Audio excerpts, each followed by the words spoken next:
अच्छा, मान लीजिए एक जबरदस्त बिजनेस आइडिया है, पैसा भी है, पर यह तो सिर्फ शुरुआत है ना? असली सवाल तो यह है कि भाई उस बिजनेस को चलाएगा कौन, उसका मालिक कौन होगा।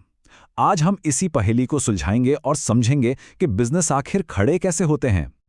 तो चलिए सबसे पहले और सबसे बड़े सवाल से शुरू करते हैं। एक बिजनेस का मालिक होता कौन है? क्या वो सिर्फ एक इंसान है जो सब कुछ अकेले ही देख रहा है, या फिर पर्दे के पीछे कई लोग हैं जो मिलकर इसे चला रहे हैं? और देखिए, इसका जवाब ना उतना सिंपल है नहीं जितना सुनने में लगता है। वजह वजह यह है कि बिजनेस को बनाने और चलाने के कई अलग अलग तरीके, मतलब अलग अलग स्ट्रक्चर्स होते हैं। और हर स्ट्रक्चर के अपने फायदे हैं, अपने नुकसान हैं और अपने ही नियम कानून हैं। तो ठीक है, चलिए इस सफर पर निकलते हैं और सबसे पहली सीढ़ी चढ़ते हैं। ये बिजनेस का सबसे पुराना और सबसे आम तरीका है, जिसे कहते हैं सोल प्रोप्राइटरशिप, यानी एकल स्वामित्व। अपने आसपास के किराना दुकान या किसी डॉक्टर के क्लिनिक के बारे में सोचिए, ज्यादातर यही होते हैं। तो ये सोल प्रोप्राइटरशिप आखिर है क्या चीज? बहुत आसान शब्दों में कहें तो ये एक वन मैन शो है। एक ऐसा बिजनेस जिसमें मालिक, मैनेजर, कंट्रोलर, सब कुछ बस एक ही इंसान होता है। मतलब प्रॉफिट हुआ तो सारा उसका, और अगर नुकसान हुआ तो वो भी सारा का सारा उसी का। इसकी खासियतें क्या हैं? पहली बात, मालिक सिर्फ एक, और कानून की नजरों में बिजनेस और मालिक दोनों एक ही हैं, उनमें कोई फर्क नहीं। इसका सीधा मतलब यह हुआ कि हर फैसले पर पूरा कंट्रोल उसी एक इंसान का है। सारा मुनाफा उसका तो सारा घाटा भी उसी का। और हाँ, सबसे बढ़िया बात यह है कि इसे शुरू करना और जरूरत पड़ने पर बंद करना दोनों ही बहुत आसान है। लेकिन जब सारी ताकत एक ही इंसान के हाथ में हो तो जाहिर है सिक्के के दो पहलू होते हैं। तो चलिए अब देखते हैं कि इस अकेले मालिक होने के फायदे क्या हैं और नुकसान क्या। फायदे तो देखिए बिल्कुल साफ हैं। किसी से सलाह मशवरा नहीं करना, तो फैसले एकदम फटाफट होते हैं। जब पता है कि सारा प्रॉफिट अपनी ही जेब में आएगा तो काम करने का मोटिवेशन भी जबरदस्त रहता है। बिजनेस के सीक्रेट्स सेफ रहते हैं और कस्टमर्स के साथ एक पर्सनल टच, एक रिश्ता बन जाता है। ऊपर से कानूनी झंझट भी लगभग जीरो। लेकिन जरा सोचिए, क्या होगा जब बिजनेस बड़ा होने लगे, जब काम इतना बढ़ जाए कि एक अकेला इंसान उसे संभाल ही ना पाए। असली कहानी तो यहीं से शुरू होती है।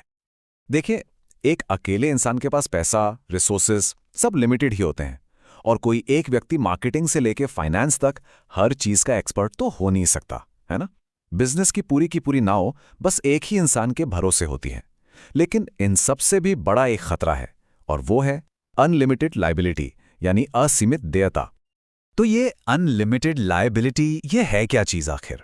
असल में ये एक कानूनी कॉन्सेप्ट है, जहां कानून की नजर में आपका बिजनेस और आपकी पर्सनल प्रॉपर्टी, मतलब आपका घर, गाड़ी, इन दोनों में कोई फर्क नहीं होता। दोनों को एक ही माना जाता है। अब इसका सीधा सा मतलब समझिए। अगर बिजनेस पर कोई कर्ज चढ़ गया और बिजनेस उसे चुका नहीं पाया, तो उस कर्ज की भरपाई के लिए आपकी पर्सनल चीजें, आपका घर, आपकी गाड़ी, सब कुछ बेचा जा सकता है। और यही यही इस रास्ते का सबसे बड़ा रिस्क है। तो भाई, जब अकेले चलना मुश्किल हो जाए तो क्या करना चाहिए? जवाब है पार्टनरशिप, यानी साझेदारी। जैसे लॉ फर्म्स होती हैं या आर्किटेक्ट्स का कोई ग्रुप होता है। सीधी सी बात है, जब एक से भले दो हो जाते हैं तो साथ मिलकर आगे बढ़ने की ताकत मिलती है, और वो सारी दिक्कतें जो अकेले आ रही थीं वो दूर हो जाती हैं। तो एक पार्टनरशिप बनती कैसे है? सोचिए, जब बिजनेस को और ज्यादा पैसों की जरूरत पड़ती है, जब अलग अलग तरह के स्किल्स और टैलेंट की जरूरत होते हैं, और जब कोई चाहता है कि रिस्क अकेला ना झेलना पड़े, उसे बांटा जा सके, तब इसका सोल्यूशन निकलता है। दो या दो से ज्यादा लोग साथ आते हैं और एक फर्म बना लेते हैं। तो पार्टनरशिप क्या है? ये एक ऐसा बिजनेस रिलेशनशिप है जिसमें दो या उससे ज्यादा लोग, और हां, इंडिया में इसकी लिमिट 50 तक है, मिलकर एक बिजनेस चलाते हैं, और वो इस बात पर अग्री करते हैं कि जो भी प्रॉफिट या लॉस होगा उसे आपस में बांट लेंगे। अब यहां एक मजेदार बात है, सारे पार्टनर्स एक जैसे नहीं होते।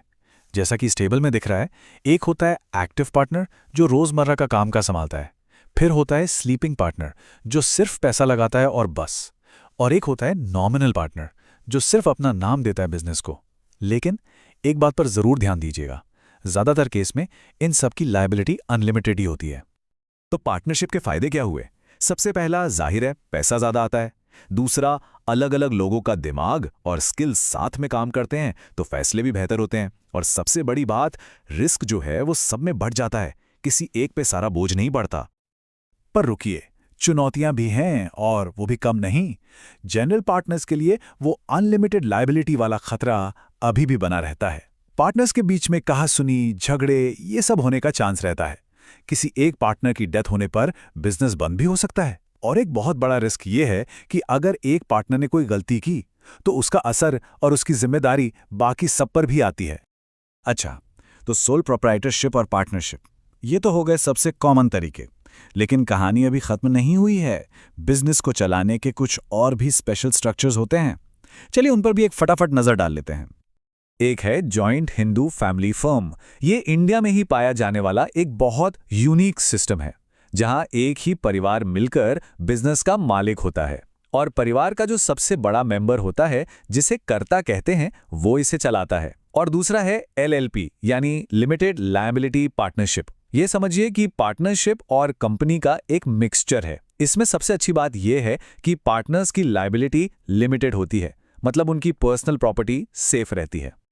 तो हमने कई अलग अलग रास्ते देख लिए। अब असली सवाल पर आते हैं, कौन सा रास्ता सही है? कोई अपने बिजनेस के लिए सही स्ट्रक्चर आखिर चुने तो चुने कैसे? चलिए काम करते हैं, इन दोनों मेन रास्तों को आमने सामने रखकर कंपेयर करते हैं। यहां सब कुछ बिल्कुल साफ साफ है। एक तरफ एक मालिक, दूसरी तरफ कई मालिक। एक तरफ लिमिटेड पैसा, दूसरी तरफ ज्यादा पैसा। सारा का सारा रिस्क एक इंसान पर, या फिर पार्टनर्स में बटा हुआ रिस्क। और आखिर में तेज फैसले या फिर मिलकर लिए गए फैसले। तो देखिए, सबसे जरूरी बात यह है कि कोई एक बेस्ट स्ट्रक्चर जैसा कुछ होता ही नहीं है। सही रास्ता कौन सा है यह इस बात पर डिपेंड करता है कि किसी के गोल्स क्या हैं, उसके पास रिसोर्सेज कितने हैं और वो कितना रिस्क लेने के लिए तैयार है। तो आखिर में सवाल बस इतना ही है, किसी बिजनेस आइडिया को उड़ान देने के लिए पूरा कंट्रोल और सारा रिस्क अकेले उठाना बेहतर है या फिर साथ मिलकर आगे बढ़ने की ताकत? ये फैसला तो हर किसी को खुद ही लेना होता है।